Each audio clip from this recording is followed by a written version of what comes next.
I sometimes feel like we've gotten numb to the fact that this is Donald Trump's normal.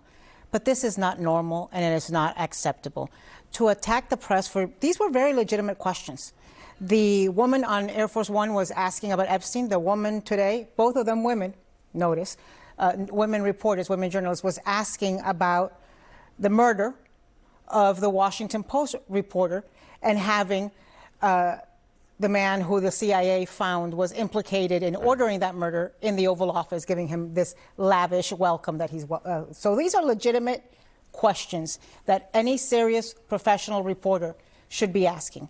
And it is not normal for the President of the United States to wage ad hominem offensive attacks on women, men, or any journalists doing their job in a country where we don't kill our journalists. We respect free press. Well, David, I mean, it's interesting, he's sitting next to, Mohammed bin Salman. Obviously, we know the record of Saudi Arabia on human rights and certainly complete lack of press freedom. But, I mean, it's not the first time he has referred to women as pigs. I go back to the Obama times. The President Obama, if Obama had ever said this, heads would have exploded.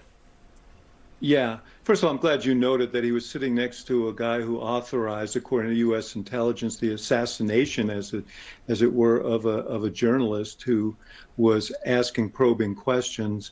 And I don't think the president feels that is an appropriate role for journalists, that journalists should be subservient to the people they're covering. But the bigger thing is we're talking about sort of sexism in his dealings with women, and he has been, in reference to women politicians, women journalists, he's been very consistent in his demeaning language. But what could be more demeaning than hiding these files and brushing aside questions about the abuse of young women over a long period of time by someone with whom he was very close? I think, that, as distasteful as the rest of it is, this is a really hideous thing. And this is what he's still wrestling with tonight, even with the vote of the Congress today. David Urban, I hate to have you on here to ask you this question, but it's... Anderson, why do you give me all the easy ones, buddy? Yeah, quiet piggy. I don't know. Yeah, look, I don't think it was a reference to Lord of the Flies, which there's a whole thing about, a little boy who could be called Piggy. Yeah, listen. So it's my understanding on the Air Force One. There's no excuse for that, right? No excuse for calling anybody Piggy. It's my understanding that one reporter interrupted another reporter. The president got angry with that, and it was, by the way, it was two female reporters, so it was.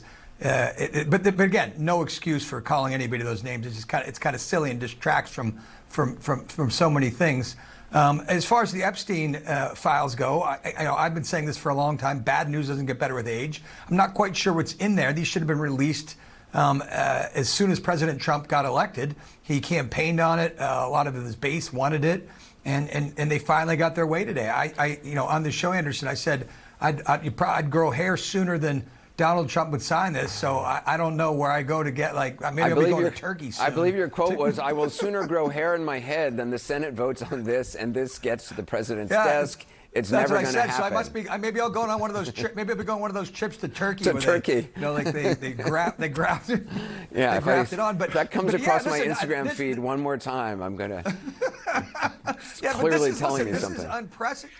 This is unprecedented, right? This is really unprecedented. This is the first time I think that I've seen in the first Trump administration or this Trump administration where the president got brushed back by the Congress, the congressional will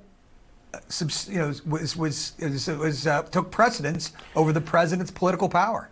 I do just want to bring it back to this piggy thing because I remember a couple of weeks ago or days ago, the time is truncated, when he was turning to some guy, a female reporter, trying to ask him a question, and he was saying to the guy, I just like to watch her I just like to watch her talk, just completely dismissing this person. And I know DEI is not allowed anymore, and I know diversity and actually treating people with decency and human kindness is not what's popular today in some quarters, but I just don't understand how